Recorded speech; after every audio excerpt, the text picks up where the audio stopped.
Bon retour parmi nous, Paris-Saclay Summit, ici à Centrale Supélec. Merci d'être aussi nombreux dans la salle, dans cette salle André Michelin. Et merci d'avoir choisi la science cet après-midi. On va s'intéresser maintenant à des cancers bien spécifiques, les cancers de la tête et du cou, et au progrès spectaculaire de la chirurgie. Chirurgie qui ne consiste plus seulement à enlever une tumeur. Aujourd'hui, il faut aussi préserver la parole, la respiration, l'alimentation. Les techniques ont beaucoup évolué, vous allez le voir, et avec pour objectif de limiter au maximum les conséquences sur la vie quotidienne des patients pour qu'ils retrouvent une vie la plus normale possible. Alors pour nous en parler, Agnès Dupré-Bory est chirurgienne ORL à l'Oncopole de Toulouse et elle va être interviewée par Olivier Hertel, journaliste au Point. On peut les applaudir bien fort. C'est à vous. Bonjour à tous. On va commencer cette petite séance par un avertissement quand même parce qu'on va parler de chirurgie. On va diffuser des images un petit peu difficiles par moment, donc des images de chirurgie. Donc on essaiera de prévenir un petit peu avant et si jamais vous êtes vraiment sensible, il faudra peut-être un peu détourner les yeux. En tout cas, j'espère que vous avez bien déjeuné. On peut commencer aussi, Agnès, par un peu de contexte, si vous voulez bien. Qu'est-ce que c'est que ces cancers? Qu'est-ce que ça représente dans la population? Est-ce que c'est beaucoup de monde et qui ça touche en particulier? Bonjour à tous, merci pour l'invitation. Les cancers de la tête et du cou, ce sont des cancers dont on parle peu, mais qui sont quand même assez fréquents. C'est tous les cancers qui sont situés sous le cerveau et au-dessus des épaules. Donc c'est les cancers de la langue, du palais, du larynx, de l'amygdale. Et en fait, ils sont quand même assez fréquents. Il y a 750 000 nouveaux cas dans le monde chaque année. Et en France, ça représente à peu près 15 000 nouveaux cas par an. Et ce qui est assez frappant aussi, c'est que c'est des cancers qui ont tendance à augmenter, mais plus particulièrement chez les femmes. Et on ne sait pas trop pourquoi, c'est ça? Ouais. Les cancers tête et cou, ils augmentent. On pense qu'ils vont augmenter de 30% d'ici 2050. Il y a deux localisations qui augmentent beaucoup. Il y a les cancers de l'oropharynx, donc c'est les cancers de l'amygdale et de derrière la langue. Et ça, on sait pourquoi, parce que c'est lié au virus HPV. Et après, il y a les cancers de la bouche qui augmentent plus particulièrement chez les femmes, que ce soit les femmes jeunes ou les femmes plus âgées. Le nombre de cas, il a plus que doublé chez les femmes entre les années 80 et maintenant. Et cette fois-ci, par contre, on ne sait pas encore pourquoi ça augmente autant. Alors, dans les interventions pour ces cancers, on a donc tous les traitements classiques, mais on a aussi donc, la chirurgie qui est aussi un traitement classique. Mais c'est un peu particulier parce que là, on travaille sur le visage, donc ça amène à des fois à devoir enlever le nez, des fois la mâchoire ou une partie de la mâchoire, donc c'est pas toujours évident. Donc on va peut-être parler d'un cas assez emblématique, c'est le cas où on doit enlever le nez de la personne. Donc ça se passe dans quelle situation en général? C'est des cas qu'on appelle amputation nasale. Ça peut être des cancers de la peau, donc c'est des cancers qu'on appelle des cancers spinocellulaires ou des carcinomes épidermoïdes qui se développent notamment à cause de l'exposition au soleil. Et quand ils sont très importants, très envahissants, on est obligé d'enlever le nez. Et des fois, il y a des cancers aussi qui se développent dans le nez, dans les fosses nasales. Et dans certains cas, on est aussi obligé de faire ces chirurgies d'amputation nasale. Et voilà, le nez, c'est l'harmonie du visage. Et pour les patients, ça a des conséquences très importantes. Donc, pour qu'on comprenne bien, ça veut dire qu'on se retrouve vraiment avec des personnes qui ont plus de nez, c'est-à-dire souvent un trou au milieu du visage. Qu'est-ce qu'on fait dans ces cas-là? Qu'est-ce qu'on peut faire? Qu'est-ce qu'on propose aux patients? Bien sûr, on ne les laisse pas comme ça. On a deux solutions habituellement. Donc, la solution la plus classique, c'est mettre une épithèse. Donc, ça se présente comme ça. C'est un nez en silicone qui est fabriqué par des professionnels qui sont extraordinaires, qui sont des épithésistes et qui reproduisent exactement le nez avec la couleur, la forme, sous forme d'une sorte de moulage. Et ce nez, il va être soit mis en place grâce à de la colle, soit il va être clipsé avec des piliers. Donc c'est comme des piliers dentaires qu'on va mettre dans l'os et cette partie-là va être aimantée pour être clipsée dessus. Donc c'est ce qui est le plus fréquent. Après, il y a des techniques de reconstruction lourdes qui peuvent être proposées. Donc là, on va en fait prendre des lambeaux, en fait, des greffes au niveau du front, des greffes au niveau de la côte, au niveau du bras, pour essayer de reconstruire le nez. Mais ça nécessite 5 à 10 chirurgies sur le visage et il faut au minimum 1 à 2 ans avant d'obtenir un nez correct. Alors, si j'ai beaucoup insisté pour que vous veniez, enfin j'ai pas beaucoup insisté, j'ai quand même insisté pour que vous veniez aujourd'hui, c'est parce que vous êtes quand même à l'origine d'une première mondiale, une chirurgie comment on pourrait dire ça simplement? Vous avez greffé un nez, tout simplement, pour la première fois au monde. Donc comment ça s'est passé? Quelle était la première patiente? Et puis comment ça a évolué après avec les patients qui ont suivi? C'était en fait c'est un travail d'équipe avec des industriels et des chercheurs et nous les chirurgiens. C'est une patiente en fait qui avait donc une épithèse mais qu'elle ne portait pas parce qu'elle la supportait pas alors qu'elle était elle reproduisait très bien son nez mais elle supportait pas de sortir avec, donc elle sortait plus de chez elle et elle était passée par le process de reconstruction classique où on lui avait pris des lambeaux au niveau du front, de la côte et à chaque fois ça n'avait pas marché. Donc ça faisait 10 ans, elle a perdu son nez à l'âge de 40 ans, ça faisait 10 ans qu'elle était chez elle et qu'elle ne sortait plus à cause de ça. Et voilà, on a eu l'idée en fait de proposer une nouvelle technologie. Il y avait un chercheur qui travaillait dans mon équipe qui était en thèse de sciences chez un industriel en Belgique qui s'appelle Serum, qui a travaillé sur le développement d'un implant à base d'hydroxyapatite. Donc c'est un composant naturel de l'os, mais c'est un implant qui a une porosité à l'intérieur qui est très particulière. C'est 700 à 800 microns dans cet implant qui permet en fait aux cellules de rentrer dans l'implant et que celui-ci soit colonisé par le corps du patient. Ils avaient déjà fait des tests donc sur précliniques sur des animaux et sur des petites reconstructions hors cancer pour par exemple le maxillaire ici. Et ils me demandaient quelle était la nouvelle application possible et on a eu l'idée en fait de proposer une reconstruction du nez associant un lambeau et le matériau pour reproduire le nez de cette patiente qui était hors ressources actuellement. Donc ce petit implant, enfin ce matériau que vous utilisez, c'est une espèce de matrice en fait qui va servir de support au nez qu'on va ensuite greffer.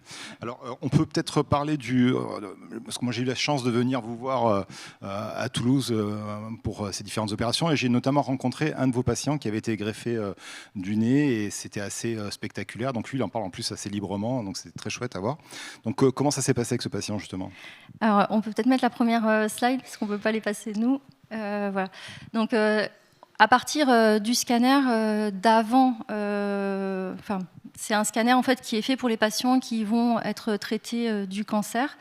On va imprimer en 3D cet implant en hydroxyapatite qui sert à reproduire l'architecture du nez à l'intérieur. Donc, la partie des os propres, la partie en fait des ailes narinaires et la columelle.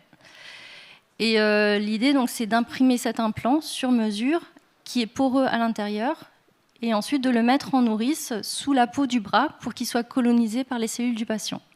C'est ça qui est assez spectaculaire. Hein. Je sais pas, on a l'image de la oui. Nourrice, on peut voir ça. Donc en gros, donc c'est là que ça va être peut-être un peu difficile pour certains. Il faut s'imaginer la situation. Est-ce que vous pouvez expliquer ce qu'on est en train de voir là? Donc on va mettre cet implant sous la peau. Donc la photo que vous avez en haut à gauche, là, il est au-dessus de la peau. On va l'entourer, on va le mettre en dessous.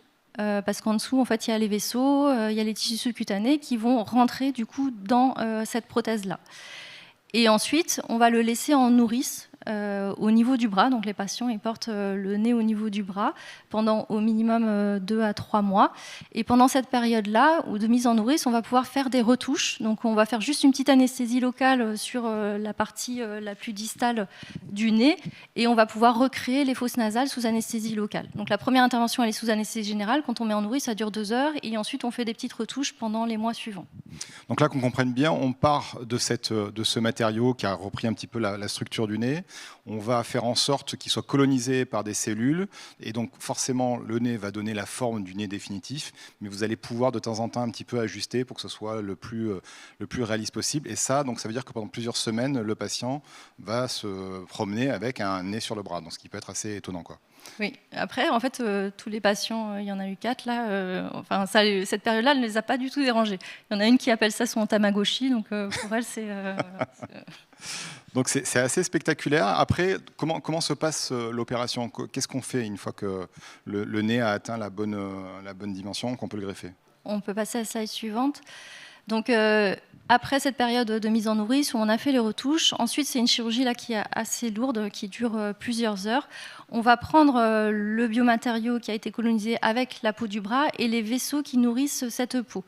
On va les mettre en place le nouveau nez au niveau de la région nasale et il va falloir passer les vaisseaux vers la région temporale ici, donc c'est une artère et une veine, et on va brancher sous microscope ces vaisseaux, donc qui sont les vaisseaux du bras, sur des vaisseaux de la tempe, pour que le sang revienne dans cette peau et que ce néo-nez continue à vivre au niveau du visage. C'est ça qui est important, et c'est peut-être, je pense, la partie la plus délicate dans cette chirurgie, c'est reconnecter les vaisseaux sanguins de façon à ce que le nez continue, soit alimenter et ne soit pas perdu. C'est ça qui est vital, en fait, j'imagine. Oui, c'est des vaisseaux qui mesurent à peu près 2 mm, donc on doit arriver à faire 10 points dessous sous microscope. Et il y a des risques quand même de ce qu'on appelle de thrombose, c'est que des caillots se forment dans ces vaisseaux et du coup qu'on perde la greffe après. Donc quand vous recollez les vaisseaux entre eux, vous faites ça sous microscope. Sous microscope, oui. C'est indispensable parce que les vaisseaux sont vraiment très petits et les fils sont invisibles quasiment. Oui. Ouais, c'est ça. Alors, on va passer à une autre chirurgie. Pardon. On peut passer au slide suivant. Il y avait juste, on voulait montrer le résultat. Oui, pardon, excusez-moi. Oui. Donc ça, c'est le monsieur que j'ai rencontré, un de vos patients, et qui est absolument extraordinaire. Je dois dire qu'on a eu une longue discussion. Je parle de mon expérience personnelle de ce nez.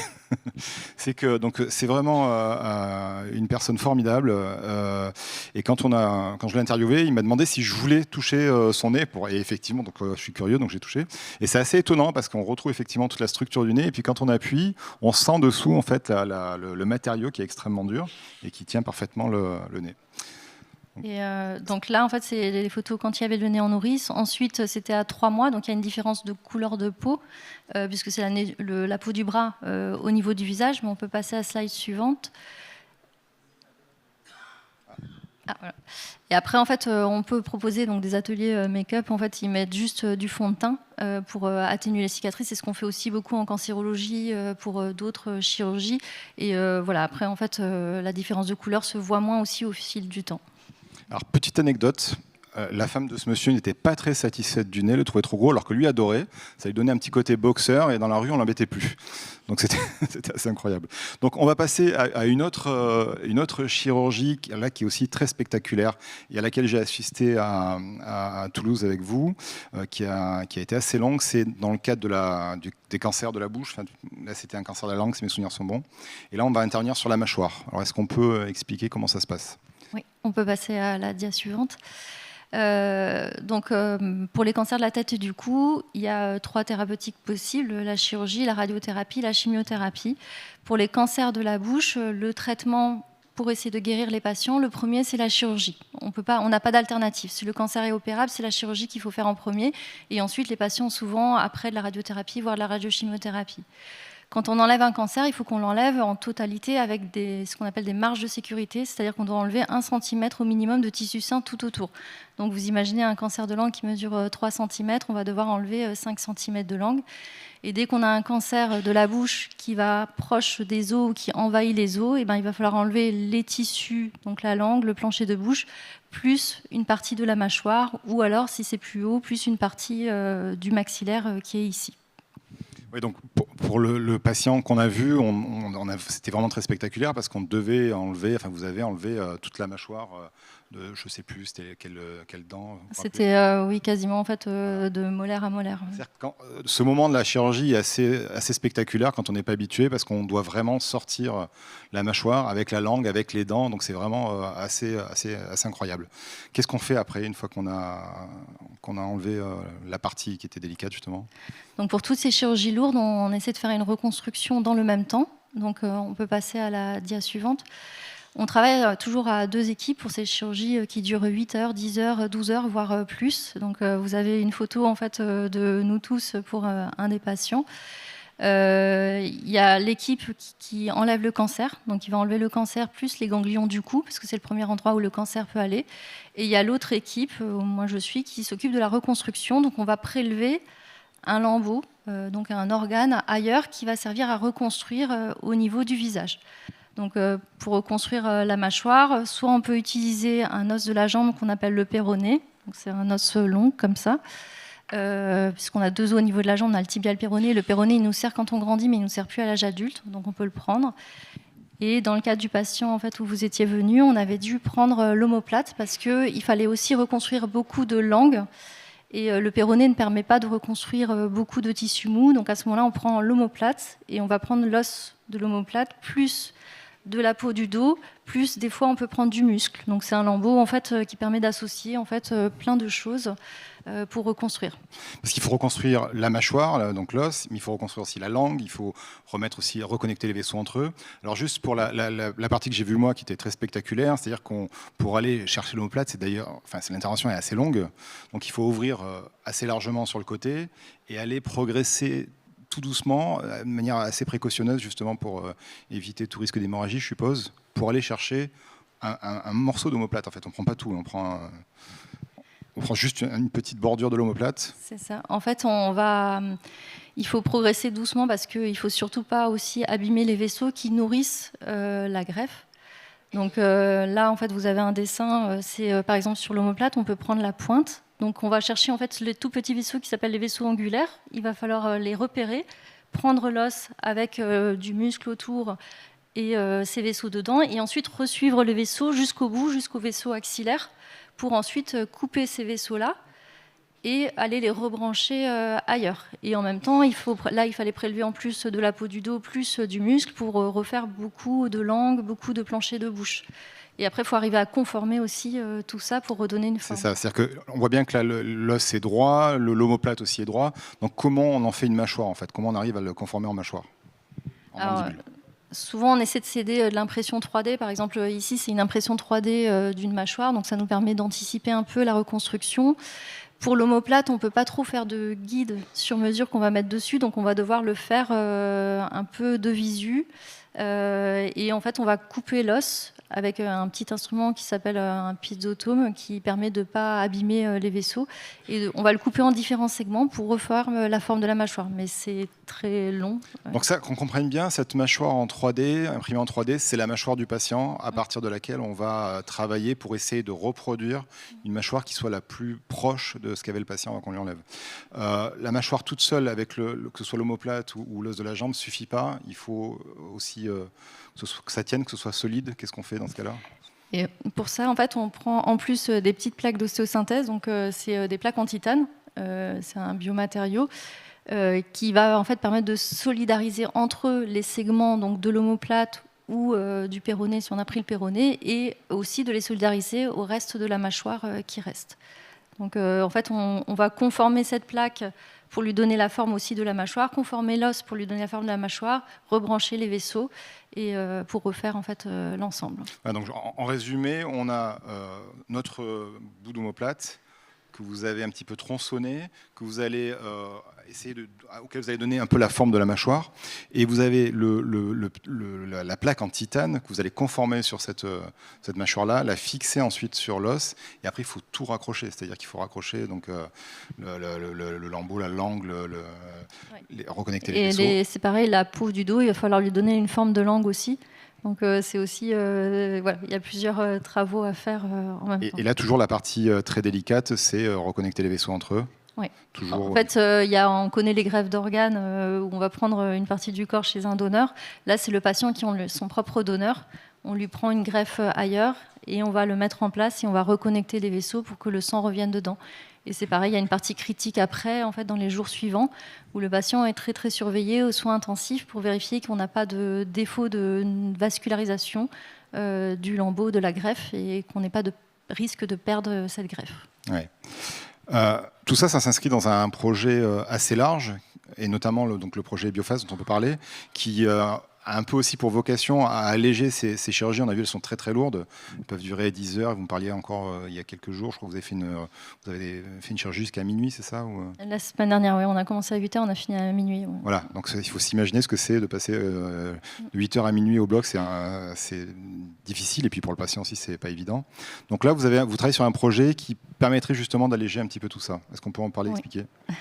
On peut passer à la slide suivante. Donc, je suis désolée, il y a des photos aussi.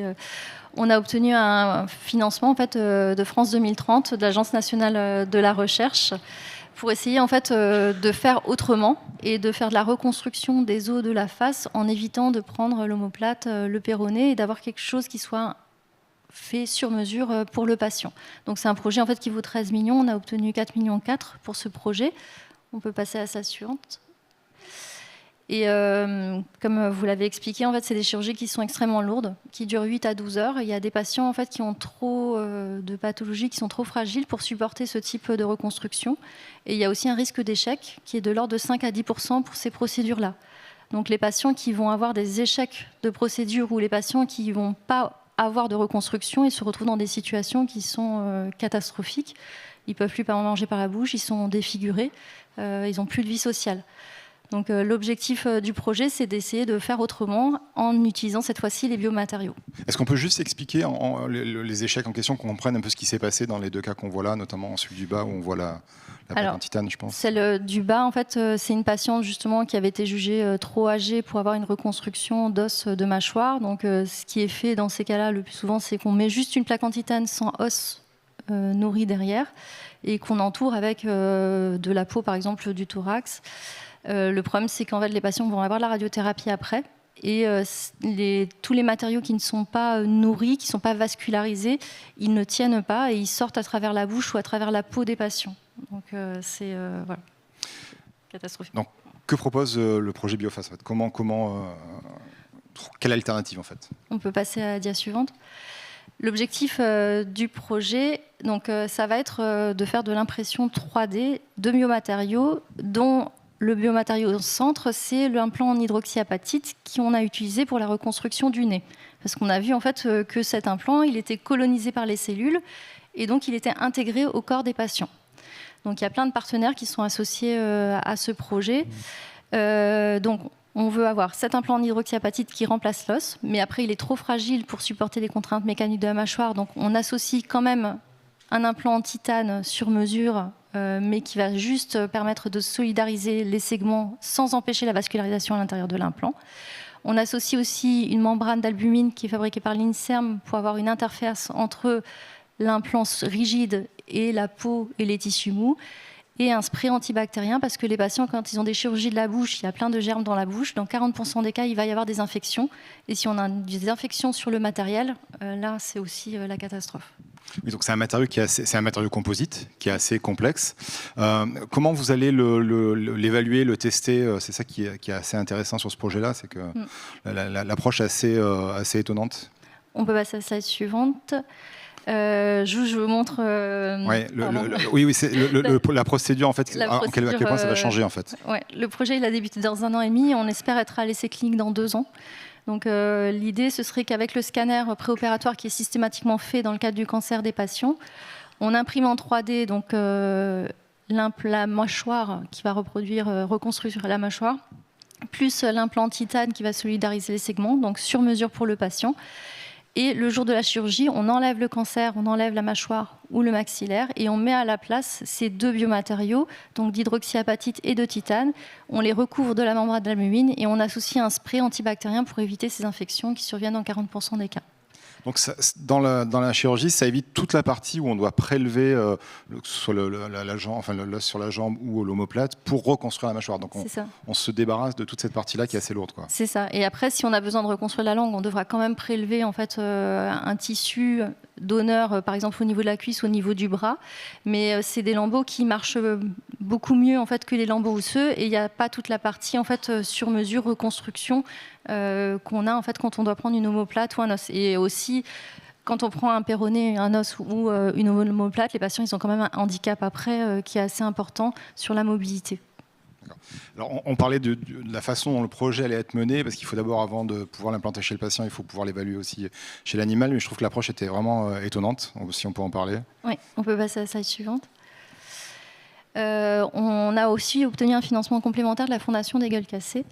L'idée en fait, du projet aussi, c'est d'essayer d'éviter l'expérimentation animale inutile, c'est-à-dire que nous, on ne veut pas faire les essais précliniques sur des cochons ou sur des brebis. Il y a de plus en plus de cancers de la bouche chez l'homme, mais il y en a de plus en plus aussi chez les animaux de compagnie, que ce soit les chats et les chiens, et on ne sait pas pourquoi non plus. Mais en tout cas, il y a plein d'animaux de compagnie qui sont traités de manière oncologique, c'est-à-dire ils vont aller dans des cliniques vétérinaires, ils vont avoir la chirurgie, et ensuite ils vont avoir le traitement adjuvant avec de la radiothérapie. Donc on sait exactement, ils ont exactement le même parcours que nous, on sait quelle dose de radiothérapie ils doivent avoir comme nous. Et l'idée, c'est que ces animaux, actuellement, ils ne sont pas reconstruits. Donc, on propose dans le projet Bioface de faire de la reconstruction pour ces chats et ces chiens, de les suivre en fait, cliniquement pendant 6 mois à 12 mois. Ils vont avoir la radiothérapie comme nous. Et si ça marche chez eux, ça devrait marcher chez nous. Donc, ce seraient des modèles qui seront plus reproductibles de ce qui arrive chez nous et nous montreront mieux en fait, si le projet Bioface va marcher ensuite quand on va aller à l'essai clinique. Et l'idée aussi, c'est on collecte des tumeurs de chats et de chiens partout en France dans les cliniques et on les analyse avec une histologiste qui s'appelle Aurore Siegfried et on va les comparer à des données de biopsie humaine pour essayer de comprendre pourquoi il y a de plus en plus de cancers, que ce soit chez les animaux ou chez nous. Est-ce qu'il y a quelque chose dans le microbiote? Est-ce qu'il y a en fait certaines bactéries, certains virus ou d'autres choses qui expliquent ça?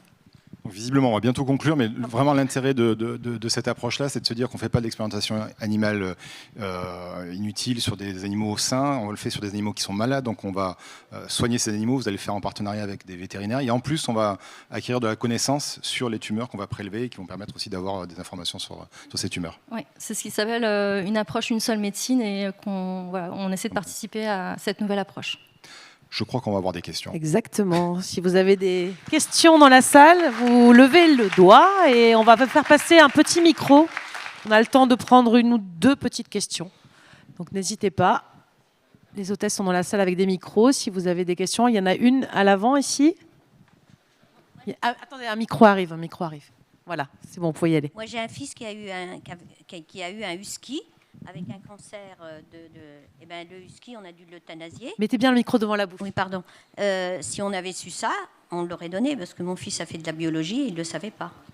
On aurait pu vous le donner. En fait, parce que je suppose, ou en accord avec le cabinet vétérinaire. Oui, en fait, il y a des cliniques qui sont vraiment spécialisées dedans. Nous, on fait un partenariat avec les propriétaires des animaux. Donc voilà, dans le cadre du projet, si par exemple finalement la reconstruction ne marche pas, en fait, l'ensemble sera pris en charge pour le suivi. Mais oui, il y a beaucoup de chiens qui sont opérés en fait et traités. J'ai trouvé ça parce qu'il est sur Lyon et donc ça aurait pu fonctionner. Il y a beaucoup de laboratoires là-bas. Ce qui est étonnant, c'est que vous allez former les vétérinaires justement à cette procédure, à cette chirurgie-là, quoi. Ce qui est assez étonnant aussi. Oui, on va venir avec eux pour faire les procédures et. Oui. Est-ce qu'il y a d'autres questions? Oui, devant, deux questions. Alors, voilà. Moi, j'ai un cousin qui est parti d'un cancer de la mâchoire il y a une dizaine d'années. Votre taux de rémission du cancer après opération, après rechirurgie complète de la face, c'est de combien? Alors, ça dépend en fait des stades. Le taux de survie pour les cancers très larges, en fait, il est d'environ 50 à 60% à 5 ans. Donc, c'est pas encore parfait. On a l'immunothérapie en fait qui permet d'augmenter un peu ces taux de survie, mais effectivement il y a des risques de rechute chez ces patients. Une dernière petite question peut-être, je crois monsieur devant. Voilà. Allez-y, je vous en prie. Oui, vous avez parlé tout à l'heure de chirurgie, enfin pendant tout l'exposé, et de première mondiale. Je voulais savoir s'il y avait des technologies différentes ou complémentaires qui étaient développés soit en France, soit en Europe, soit dans le monde entier, qui pouvaient faire évoluer la science comme vous le faites. Sur la reconstruction du nez, il y a eu des essais avec des prothèses en titane poreux pour faire pareil, une sorte de scaffold en fait, mais ça n'a pas marché avec le titane. Après, il y a d'autres équipes, je pense, qui travaillent aussi dessus. Nous, en tout cas, on est les premiers avec ce matériau qui est breveté par la société Sérum à faire cette technique-là. Je crois qu'il y en avait quand même une petite dernière, on va la prendre. On a encore 2 minutes. Je suppose qu'il n'y a plus d'olfaction, de toucher, de goût. Est-ce qu'il y a sinon, est-ce qu'il y a des pistes justement de recherche qui permettraient de... Alors sur l'olfaction, en fait, ils retrouvent les odeurs parce qu'en fait, ils ont encore en fait les cellules de l'odorat, mais le fait de plus avoir de nez, il y avait plus de flux en fait qui arrivait, et le fait d'avoir cette reconstruction, tous les patients qu'on a reconstruits disent qu'ils ont de nouveau un odorat qu'ils n'avaient pas avant. Après, je pense qu'il y a une part aussi psychologique qui doit jouer, mais pour eux, ils trouvent ça mieux. Et après, l'autre question, pardon. Le goût, le toucher pour la langue. Au niveau de la langue, alors on fait, quand on peut, on essaie aussi des fois de greffer un nerf pour la sensibilité, mais pour le goût, non. Après, des fois, on est obligé d'enlever toute la langue, mais c'est rare. D'habitude, il reste quand même une partie de langue derrière et il y a du goût encore dessus. Bon, merci beaucoup, merci pour vos questions. Et les progrès de la chirurgie sont incroyables et tout ça est extrêmement encourageant. Merci à tous les deux. Je vous retrouve dans quelques toutes petites minutes avec une nouvelle session et un nouveau sujet. On vous propose un focus sur une maladie rare mais emblématique des progrès thérapeutiques elle aussi, l'hémophilie. À tout de suite.